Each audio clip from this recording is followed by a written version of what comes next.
રાજ્ય સરકાર દ્વારા ખેડૂતોને કમોસમી વરસાદથી મગફળી કપાસ સહિતના પાકમાં નુકસાન થયું હતું, ત્યારે રાજ્ય સરકાર દ્વારા 10,000 કરોડનું સહાય પેકેજ જાહેર કર્યું હતું।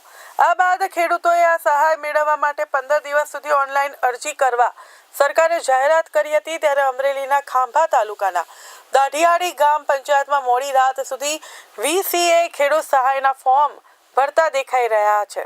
તો દાઢિયાળી ગામમાં 200 થી વધારે ખેડૂત ખાતેદારો છે અને અત્યાર સુધીમાં 50 થી વધારે કૃષિ સહાયક ફોર્મ ભરાઈ ચૂક્યા છે। કોઈ ખેડૂત ખાતેદાર સહાયથી વંચિત રહી ન જાય તે માટે થઈને ગામના સરપંચ અને ગ્રામજનો તેમજ VCA દ્વારા ગામ પંચાયતના મોડી રાત સુધી કૃષિ સહાય પેકેજના ફોર્મ ભરવાનું નક્કી કર્યું હતું અને ખેડૂતો પણ મોડી રાત સુધી ગ્રામ પંચાયત કચેરીએ બેસી ઠંડીથી બચવા તાપણા પણ કર્યા હતા। हमारे दिवसे नेटનો પ્રોબ્લેમ હોવાથી રાચે ફોર્મ ભરીએ છીએ, પણ રાચે નેટનો તો પ્રોબ્લેમ છે જ તે।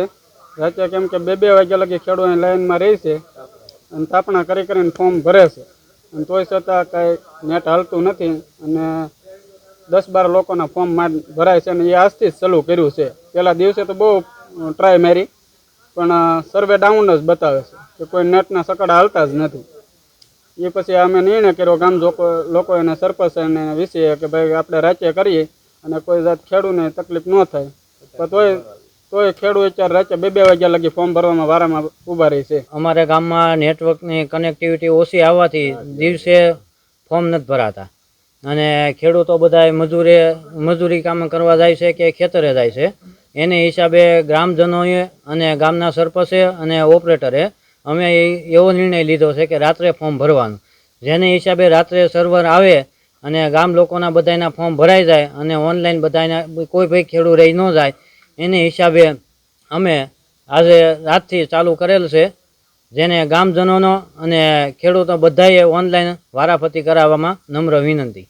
આખો દિવસ કનેક્ટિવિટીનો પ્રોબ્લેમ મોટા પ્રમાણમાં રહે છે, ફરીથી સર્વર ડાઉન થઈ જાય છે વારા ઘડીએ અને ખેડૂતને પણ મોટા પ્રમાણમાં કામગીરી હોય છે ખેતીવાડીની, એટલે રાત્રિનું નક્કી કર્યું છે અમે અને રાત્રિએ બધા ખેડૂત અહીંયા ફોર્મ ભરવા આવે છે ગ્રામ પંચાયતે અને ફોર્મ ભરીએ છીએ અને તમામ ખેડૂતનો સાથ સહકાર અને સપોર્ટ પૂરેપૂરો મળે છે। પ્લસ બીજું કે મારા ગામની અંદર કોઈ પણ ખેડૂત આ સહાયથી વંચિત ન રહી જાય એની માટે અમે પૂરેપૂરો પ્રયત્ન કરીએ છીએ કે જેથી કરીને તમામ ખેડૂતને નુકસાની થઈ છે એને પૂરેપૂરું વળતર મળે। એની માટે અમે રાત્રે કદાચ 2-3 પણ ભલે વાગે છતાં પણ અમે ફોર્મ ભરીએ છીએ અને ખેડૂતોને સાથ સહકારથી અમે એને ફોર્મ ભરીએ છીએ।